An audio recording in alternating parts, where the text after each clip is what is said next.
What is the point in bringing a vote of no confidence when you know the Tories are not going to vote for it? Well, we think Boris Johnson should go now, and we hope that Conservative MPs agree with us on that. You know, a lot of them resigned en masse recently. A lot of them have voted against Boris Johnson. I think the whole country realises that Boris Johnson just has no integrity and honesty. I think it's time for him to go. Yeah, but they don't want a general election. They want a new Prime Minister.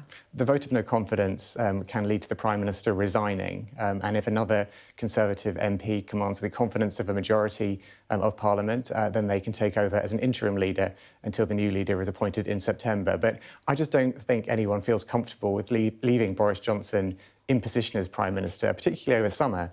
You know, Parliament doesn't sit over summer. It's very hard to keep scrutiny on what he's doing. I think oh, don't you worry, we'll keep an eye on him. Oh, no, that's good. That's good to hear. You know, but we'd like to do that as well in Parliament, and we want to make sure that he goes as quickly as possible. I think that is the overwhelming feeling amongst people in the country, and I think the Conservatives should take this opportunity to get him out now. So why do you want this vote of no confidence? Well, we had hoped that the Conservative Party in Parliament, their 1922 committee, would have done the right thing when they met, I think it was last night, and got Boris Johnson out of office and put in place a caretaker leader until the new person is appointed in September. They didn't do that. And so we now feel forced to table this vote of no confidence as the last opportunity to get Boris Johnson out of Downing Street before the end of Parliament next week. So just to clarify, it's not that you're trying to push for a general election, it's because you're trying to get the Prime Minister out of Downing Street? Well, we want a general election. You know, we would love a general election. You know, we want that to happen as soon as possible. But this is also an opportunity primarily to get rid of Boris Johnson. And so Conservative MPs, if they really mean it, that they think Boris Johnson is not fit to hold office and they want him out, this is an opportunity for them to get him out this week. They're a bit busy voting on an election campaign themselves. Well, they are busy at that, but the country needs to be run properly. And I think having someone in 10 Downing Street for the next few months who has totally lost the trust of the people... It's not the next few months, it's until the 5th of September. So it's about 6 weeks or so. Yeah, but it's an important time. There's a huge amount going on. We don't want the government to be in paralysis over the summer. We don't want the government to be headed up by someone who's totally lost the confidence. But you guys said that it was in paralysis for the last few months. Well, it has been. Can't have it always. Well, we need to get on and deal with the cost of living crisis. We need to make sure that the government is actually taking a lead on the issues the country is facing. And the truth is, the Prime Minister does not have that confidence of the people across the country. And I think the Conservative MP should do the right thing and get him out of office. You criticised Tory leadership candidates' plans for so-called unfunded tax cuts. In what way are they unfunded, and what are your wealth tax plans? Well, there's been a bonanza of fantasy economics over the last few days. You know, Conservative leadership hopefuls have been falling over themselves to promise tax cuts. And if you top them all up, you know, there's some kind of £330 billion worth of unfunded spending commitments. Rishi Sunak hasn't. But Rishi Sunak has his own credibility problems. You know, he's been talking about wanting to cut taxes, but people only have to look at his immediate record as Chancellor over the last few months, which is that he raised taxes on working people through increasing national insurance right in the middle of a cost of living crisis, making us the only G7 economy to raise taxes on working people in this cost of living crisis. The windfall tax, which we've been saying should be going toward helping with the cost of living, he was delaying supporting that for months and months. He's had the wrong calls on all the big issues that we've been facing, and so I don't think he has any credibility either.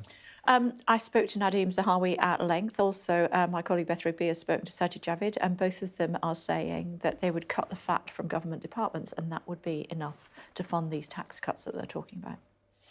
Well, I mean, it's hard to keep track of all of their unfunded spending commitments. There are £330 billion worth of them. You know, I saw some clips of what Nadeem Zahawi told you on your show yesterday, and he seemed to be talking about, you know, 20% cuts across the board, you know, but he has to lay out real plans for this. You know, does he mean 20% cuts to the NHS? You know, how many doctors and nurses is that? It doesn't mean that. Does he mean 20%? Does he mean 20% cuts to defence? Does he mean 20% cut to schools? But what does he mean by it? He means the fat that is within the daily operating of the department is what he means. This is just fantasy economics. You know, these are not credible plans. Not. He said he did it at the Department of Education and it worked. He needs to lay out his plans if he wants to be Prime Minister of how he's going to implement what he's saying he's going to do. And the truth is, this is all make-believe. This is all fantasy. This is all a desperate attempt by Nadhim Zahawi and all the other Conservative candidates to distance themselves from Boris Johnson and to try and distance themselves from the 15 Tory tax rises which they've supported over the last few years. Here's the Chancellor at the moment. He says he's got a grip of what's happening as far as the finances of the country are concerned. He's an incredibly wealthy man, and there are several multimillionaires in this contest. They show that they can run business well, so ergo they can run the government well, the country well. Well, I think the bigger question that's being asked of many of them at the moment is about their own tax affairs. And actually, if you're going to have someone in charge of the country's tax system and you want to believe that they're going to preside over a fair tax system, the idea that there are serious questions being raised about their own personal or family finances really damages trust in that. Do you not believe Zahawi? Well, let's see if he and the other candidates are all going to come clean and be really straightforward about their tax affairs. Do you not think he was during my interview? Well, I think some of the questions were some of the answers were quite carefully worded, and I think there were questions being raised now over it. Well, I could go back through the tape and have a look, but but which ones were you particularly uncomfortable with? Because I tried to be as thorough as possible when I was talking to him. No, you definitely pushed him on all of those questions, but there are other questions which we could ask of him. And today we've got Sajid Javid. Well, today we've got Sajid Javid, for instance. You know, he was saying he wanted to publish his tax returns and so on if he was in the final two. But then when pushed on further details of where his offshore trust was or something, he wasn't able to answer it. Well, there's a whole myriad of questions that need to be answered. And I think the point is that people have so many questions about tax affairs. You're marking my homework from yesterday, so tell me what else I need to have asked him. Sorry, I'm not trying to mark your homework. Well, you are, actually. I wouldn't dare do that. You know, I think there's a job for us to do in Parliament as well, and as MPs, to push them to come clean about all of their tax affairs, because trust has been damaged, you know, fundamentally in politics. And we need to make sure we push Conservative leadership hopefuls to come clean about what their position is. I understand that, but what else is it that you need to know from these people? We know that, because we heard from Rachel McLean, that Sajid Javid was registered offshore in Singapore. That was what she was telling you. Didn't tell us yesterday, I'll give you that, but she said it was Singapore this morning, so unless he says different, that's what we're going with, Singapore. And as far as Zahawi is concerned, he said that he is going, if he's in the final two, he's going to tell us about his tax returns in future. Now, the question to that would be, what about in the past? I did ask him that, but do you think it's important to know about what happened in the past? I think it's an important question to ask. I think we should know where people stand who want to be in charge of the country's taxation system. You know, my colleague Annalisa Dodds has written to the Conservative Party about the importance of coming clean about all of the tax affairs of the different Conservative leadership hopefuls. And I think this comes to a question of trust in politics. You know, I think trust has been really damaged. We know it's been severely damaged by what Boris Johnson has done in recent years. And if we've got people who are standing to be in charge of the country, they need to try and rebuild that honesty and integrity. And I don't think I've seen any evidence from the Conservative leadership candidates that they're going to be able to do that. Do you acknowledge, before I let you go, that all of the people that are taking part in the contest are honest people?